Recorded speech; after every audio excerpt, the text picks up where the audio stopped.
Hi there, Debbie LaChusa, the business stylist, and today's question is about brand names and trademarking. So I had somebody write to me and ask me, I have a name that I would like to trademark, and I've done some research and there's people out there using it, but no one has trademarked it yet. Is it okay if I go ahead and try to trademark that name? My answer is a great big fat no, it's not.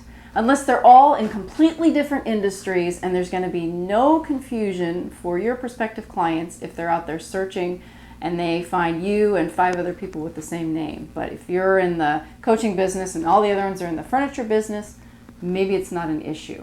But if they're all in similar industry, I don't care if it's trademarked or not, if they're out there using it, there's going to be confusion. And your marketing could potentially be sending people to their websites, and you could be sending your potential clients to someone else's business.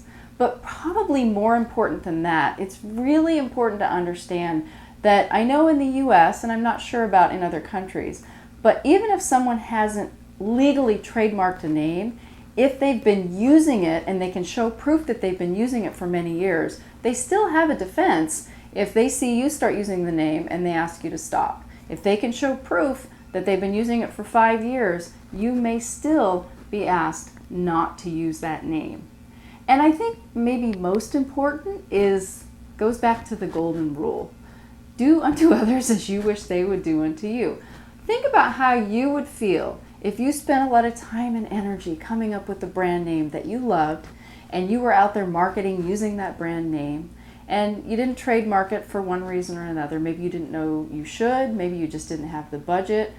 There are a variety of reasons people don't trademark names. And then all of a sudden, somebody else who does pretty much the same thing as you do, maybe a year, 2, 3, 5 years down the road, starts using the same name. How would that feel? You know, you're going to feel like, wait a minute, you know, this is my name, and now someone else is trying to use it. And then you got to go after them and ask them to stop. It's just not a nice thing to do. If it's already taken, trademarked or not, don't use it. Come up with your own. The whole idea with coming up with a unique brand and brand name is that it's unique. That means no one else is using it. I know it makes it challenging because it seems like all the good names are taken, but you know what? Spend the time and energy, do the research, do whatever it takes to come up with something that no one else is using that you can own.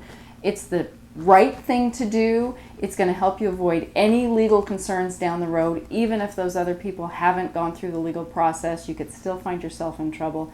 And if nothing else, you could find yourself being the recipient of some nasty emails with people that just aren't very happy with the fact that you're stepping on their business toes. So, you know, let's all take the high road. Let's all respect other business owners. You know, we're all just out there trying to do the best we can to make a living and serve our clients. So let's try to respect that and not go and use a name that's already being used and come up with our own. You know what? It's more fun to be the one and only, and it's more effective as well. If you have a question you'd like me to answer, send it to Debbie@thebizstylist.com, and maybe your question will be the next one I answer. Take care.